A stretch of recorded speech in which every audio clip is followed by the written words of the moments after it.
Good morning from Singapore. Good evening to participants in Mexico. This is Dr. Deepak Vaikar. I'm going to share with you today about synergizing clean energy and green transportation policy and technology innovations for sustainable future. Currently, I'm the Vice Chair of IEEE Education Society Singapore chapter and managing partner for Edu Energy Singapore. This is my email address.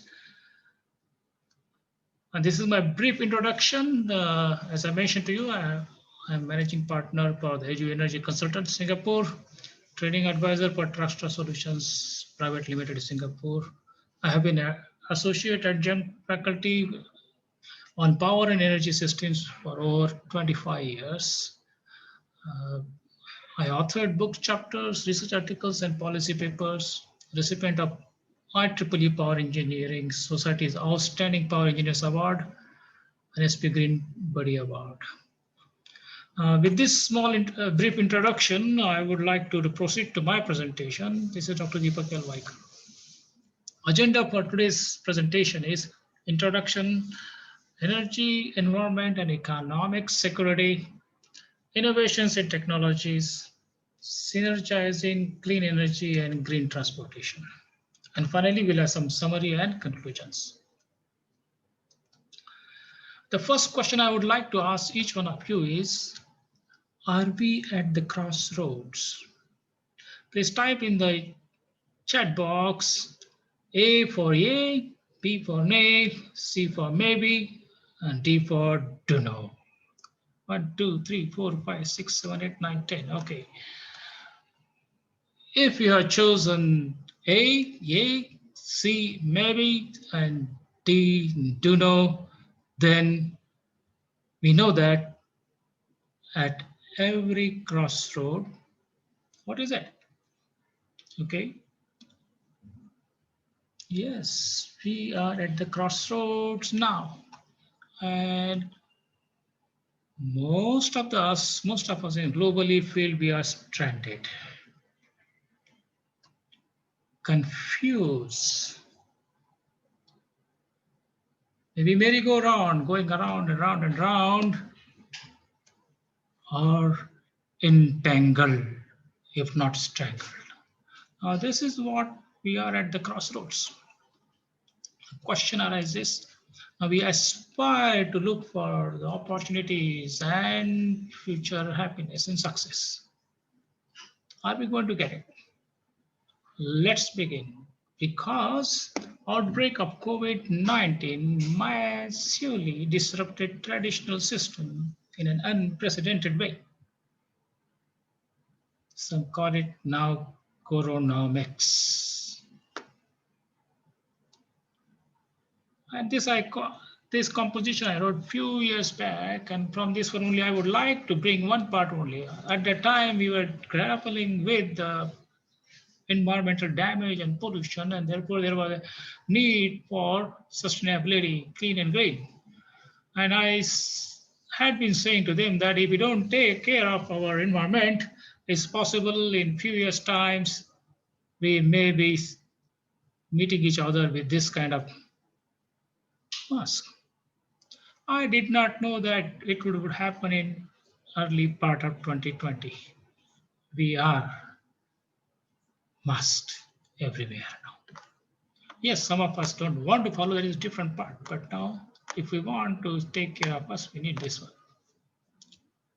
Now, after this outbreak and whatever we suppose take actions, question arises, would we like to come back with the same old normal? Like this, what do you think? Same old normal? Or a quest for palm oil like Indonesian is causing in the Southeast Asia? Would we like to come back to the same old normal? It is happening now in California. It happened in Arizona also. And the quest for palm oil, slash and burn, cause over 30 billion loss to the Indonesian economy, adverse impact on health and tourism, and trans-border problems. So not only adverse impact for the Indonesia, but also surrounding nation. That is the impact of quest for palm oil. Not only that, we want to again come back to the same old normal because of this pollution effect. Pollution is now going to affect us at each and every part of the body. Do we want to come back to the same old normal? That is the question we must ask now after this COVID-19. What is it we want back? Or a traffic congestion like this one, the same old normal. Do we want to be like this? Do we want our cities like this one? Okay. Put in chat box. Yes, yes or no, whatever you feel like it. Okay. And this kind of great long studies have been carried out. It can cost us close to $2.8 trillion by 2030. And most of the developed and developing nations all are involved in this one. They are part of this one. The cost of the future gridlock. So again, therefore I want to ask a question. Is there a scope for hope? Considering our quest for modern luxurious lifestyle, a geopolitical conflicts, rising population, and our addiction to the oil. Okay. Is there a scope for hope for us if this one continues? Well, there is a standard saying, is the glass half full or is it half empty? And some of you might be started thinking that, oh, I'm talking about pessimism. Optimism versus pessimism debate continues. Whether the glass is half full or half empty doesn't matter. It depends on the action. It depends on the action of each one of us. Whether to face bankruptcy or enjoy prosperity.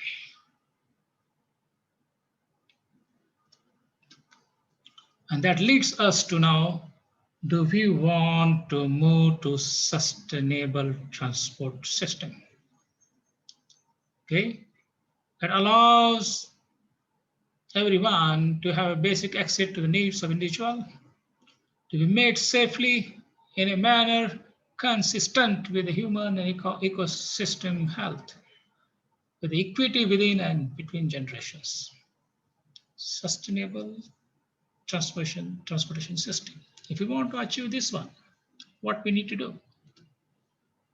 Obviously, many big cities are now going for the electric public transportation. And this is reducing, in a way, pollution at the usage point. Now, this need to be powered.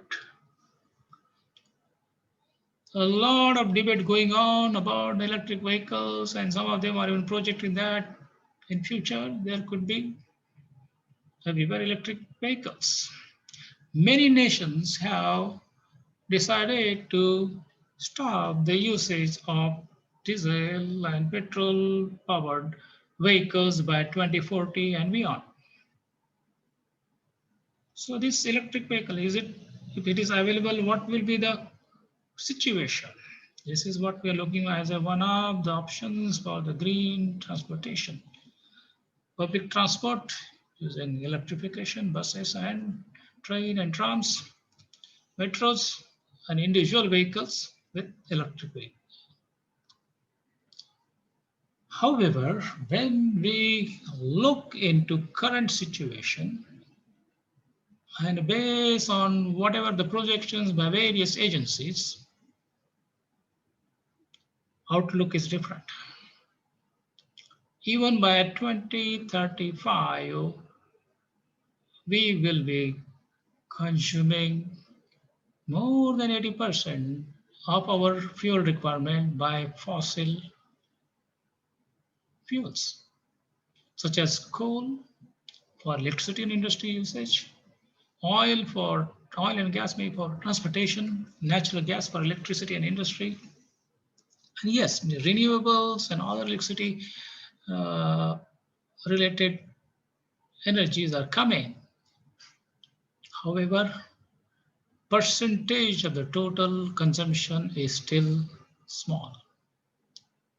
And as a result, the two-thirds of our global greenhouse gas emissions are coming from the production and utilization of oil, coal, and natural gas. Is it sustainable? That is the question we are asking. And if you want to move to public electric transportation, electric vehicles powered by fossilized fuel, then only we are shifting pollution from one place to another one. And as I have shown you, like what is happening in Southeast Asia, due to wind, you might get back that pollution into cities, even if you have shifted your power station somewhere else. So is there scope for hope? Or am I talking pipe dream?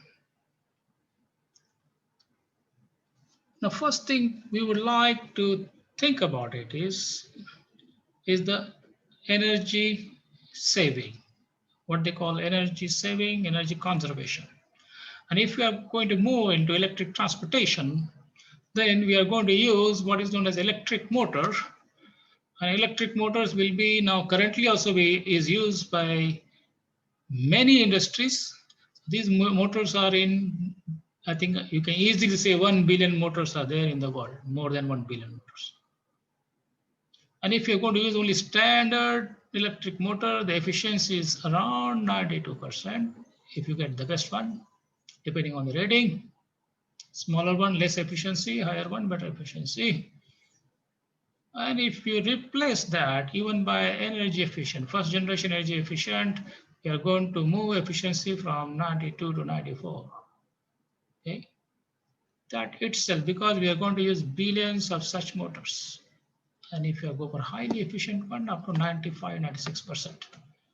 By one choice, going for high efficient electric motors, we can reduce the electricity demand by several gigawatts, several thousand gigawatts. That is the impact of the energy conservation. So first, all of us should consider doing this one because it's going to give us saving. And then, now, you like it or not, almost 60 to 70% of current electricity generation by many nations is by coal-fired power stations. And top countries like China, India, United States of America, some advanced countries, they are using coal to generate electricity because it is cheaper. Now, if you want to reduce the pollution and greenhouse gas emissions, then it is the time to shift towards clean coal technology. What it means is the coal is converted into gases, and the gases are then burned into power stations. As a result, the emissions are reduced, not zero. Natural gas doesn't give you zero emission. There will be less emission compared to coal-fired power stations. And therefore, we need carbon capture and storage system, CCS, to help us take out that emission and bury underground. So combination of these two technologies can provide some respite in transition, and reason we need that transition, I will tell you why later on. The question is very simple. Do we want to transport coal from coal mines to the thermal power station wherever they are located? Or do we want to transport electricity? Okay. Definitely, transportation of coal is not sustainable in the long run. Now, what is the future of nuclear energy?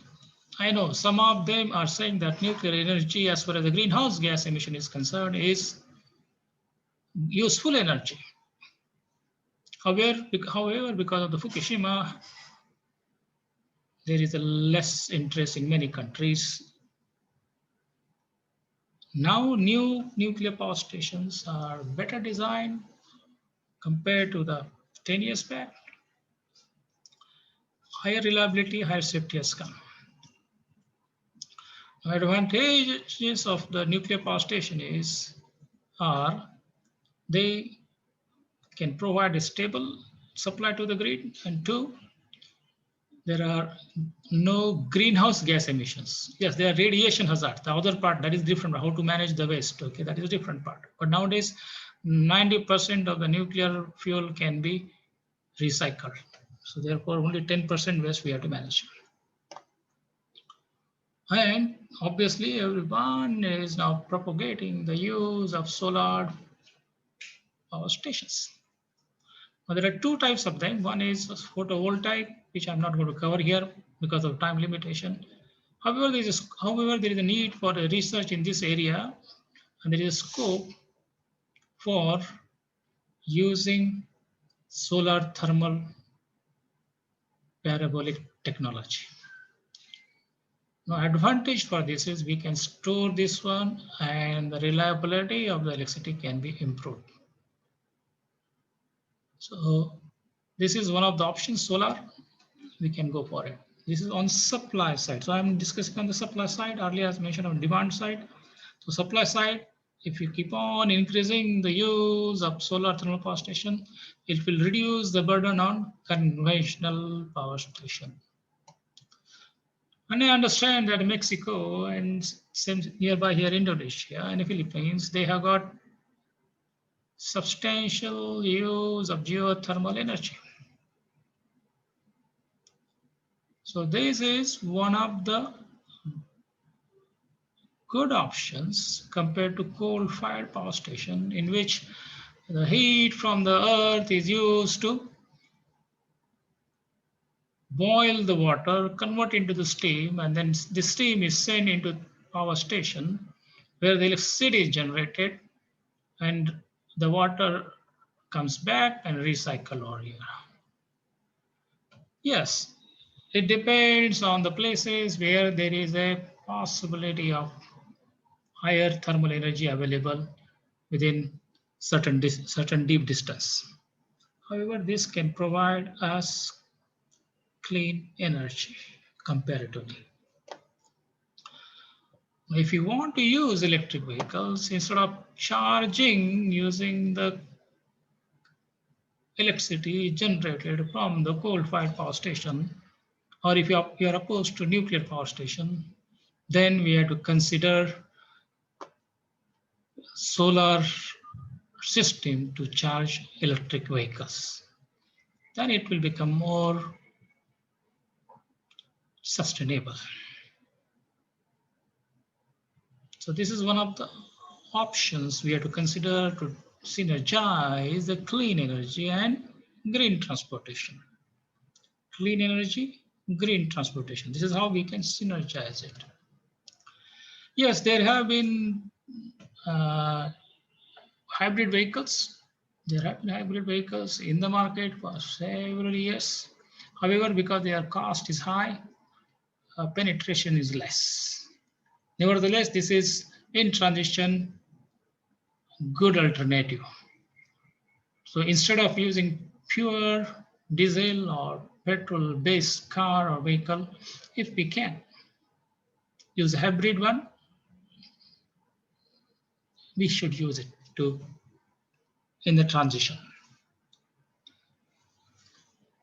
Now I'm showing another one because now we are looking into hybrid vehicles. They need to be given alternative fuel. And some of you might be wondering why I'm showing the slide on diabetics tsunami. Well, yes, this has hit many nations. And one of the reasons for diabetic patients is our lifestyle and what we eat. Then question arises for us what we should do. Yes, all of us know that we have got biogas, ethanol, and biodiesel. Now we have to make a choice whether we want to convert that into sugar and eat it and get diabetics, or convert into biodiesel and reduce pollution accordingly. Choice is entirely ours. But if we are able to do this way, then again we are synergizing comparatively clean energy with the green transportation, because compared to diesel and petrol, bioethanol, biogas are less polluting.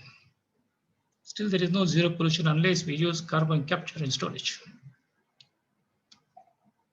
Or we transform entire vehicle into zero emission vehicle, wherein it is going to use a combination of the various technologies, okay, including a fuel cell, a hydrogen powered fuel cell, energy management system, electrical motor system, and batteries, you name it, all of them are there. It can be designed, and if we are able to design zero emission buses or vehicles, then we are synergizing clean energy and green transportation. Yes, at present cost is high, and therefore the more research needs to be done in this area to bring in the zero emission bus transportation or zero emission vehicle transportation to various parts of the cities. Obviously, what we can do is we can ask those which are the expensive cars and expensive vehicles to be converted into zero emission vehicles. So because they can afford it, we can start using this technology, and over the period the cost goes down. That is what we know about it. The next question arises, what is it that is abundant in the world? Well, human energy is there, waste energy is there, and obviously spiritual energy. Of this one, I'm going to focus on human energy. I just mentioned about it. We can still use it. Or there is scope to convert whatever is the waste we are generating, which is millions and millions of tons generated in every city, which can be converted into useful energy by this process. In this case, bio-waste can be used, can give us fertilizers, biofertilizers. It can give us biogas, which can be used in the combined heat and power unit, or which can be used in a district heating process like this one, and also converted into electricity. So this is one of the options we have got. Obviously, this is a centralized solution, which means it also consumes a lot of energy. If you are able to develop a distributed solution, then it can reduce cost and make it more environment friendly.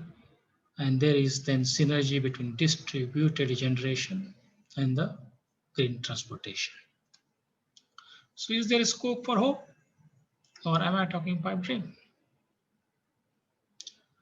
You can type in chat box, and this Why I was mentioning earlier is I will come back to this part. There are many organizations, association, industry, they are doing studies. And according to the Shell Study 2050, renewable energy and energy efficiency can be used for mitigating greenhouse gas emissions, and there is a potential for renewable energy to be eventually primary source of energy by 2050. That can happen. We are moving in that direction. And obviously, there are others who always feel that unless there is support coming from government subsidies, renewable will not grow that quickly.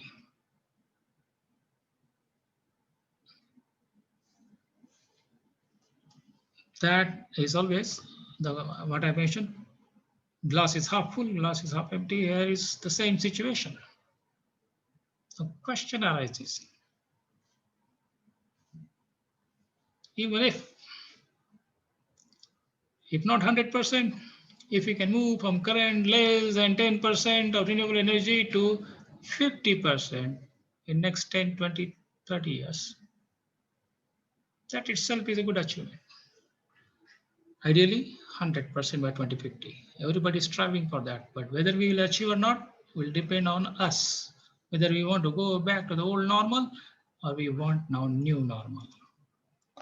Yes, there are technologies like smart grid concept with the AI and data analytics and automation and robots. We can make it more efficient in all aspects, manage better and reduce emissions, and make it possible to synergize clean energy with green transportation. This is for managing grid. Okay. And if it's a distributed one, then it will be all over the places. Then what is your feeling about the future? I just given you what is my view is. What do you think about this? Write in the chat box. 1, 2, 3, 4, 5, 6, 7, 8, 9, 10. Thank you. Well, I would like to use this analogy of the grid. Clean energy versus green transportation. Okay.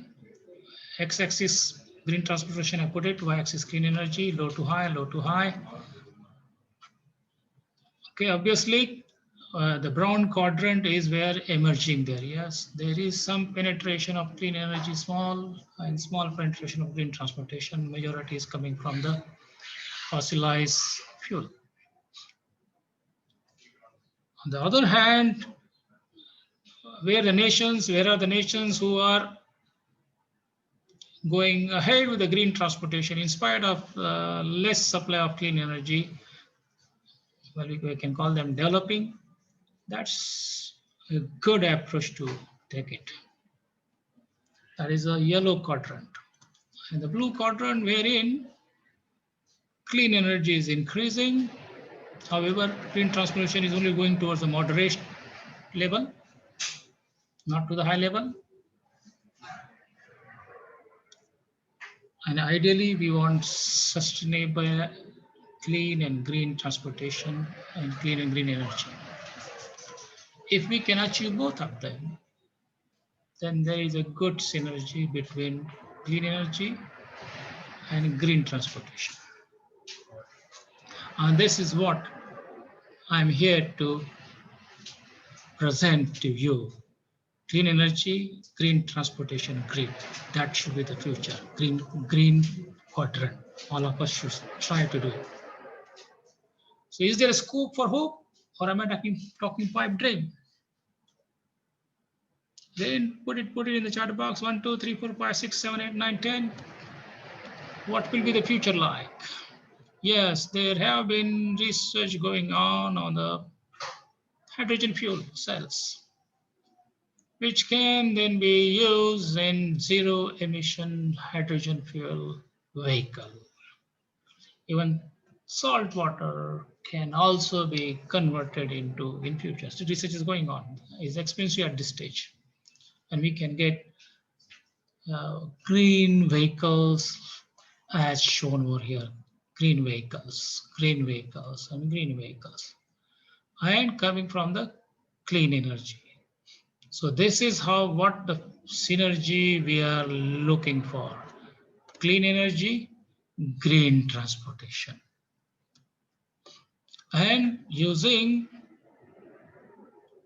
AI, data analytics, and automation, we have got intelligent transportation system which can optimize the usage of the transportation system so that the wastage is minimized, efficiency is higher, cost is reduced, efficiency is higher.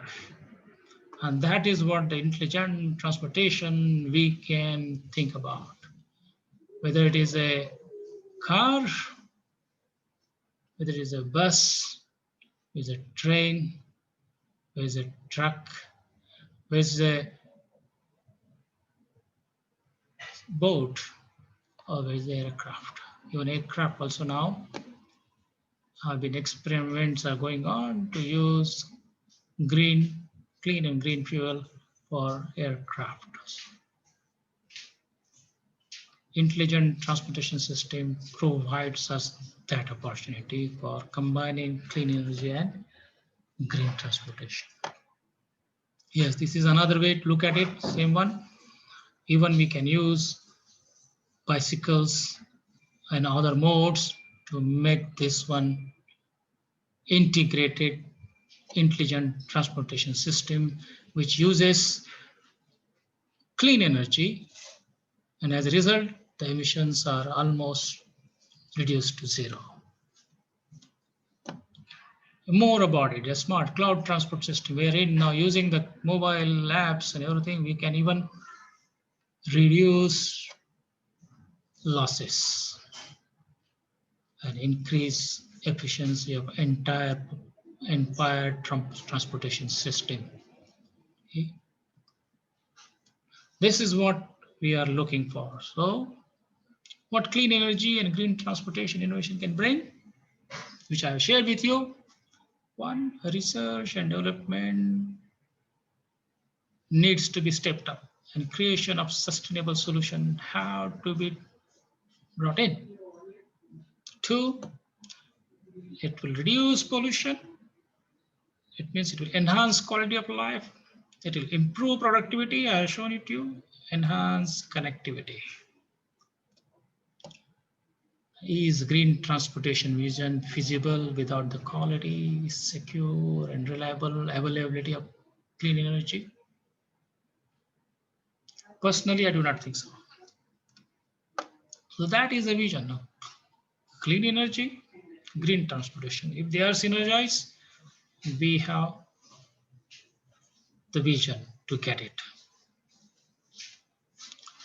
We at Edu Energy Singapore will be very happy to work with anyone who is interested in transforming this kind of vision into the action through our various programs, through consultancy courses and workshop. And so please, if you are interested, contact dlyker@gmail.com and we'll be very happy to work with you.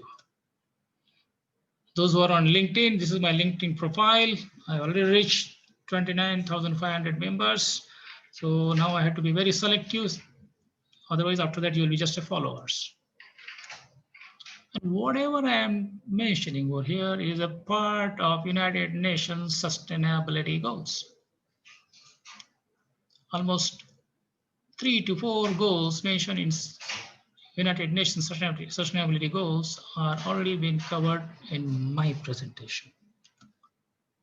Singapore is a small city state, high population density, highly industrialized economy, dependent on the imported fossil fuels, lack of natural resources and renewable energy.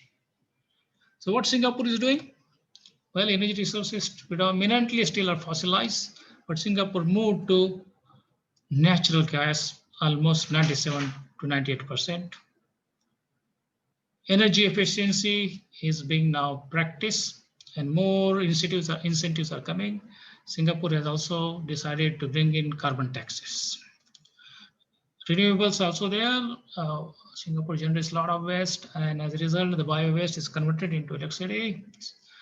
There is solar thermal experiments going on, photovoltaic. Many places is now being practiced. So slowly, Singapore's primary energy usage is shifting, and Singapore has a plan to now, in future, introduce green vehicles, predominantly electric vehicles and others one. They experimented with the hydrogen fuel, but there are some more tests needed. This was a composition I wrote more than 10 years back, but what I would like to bring to your notice is global warming situation is extremely green. Let us use energy resources that are efficient and clean to keep our planet clean and green and make it transportation clean and green. I acknowledge all this are giving me valuable information, and some of them I have shown as wherever possible I have indicated acknowledgement. Issue clean, green, smart, and secure future.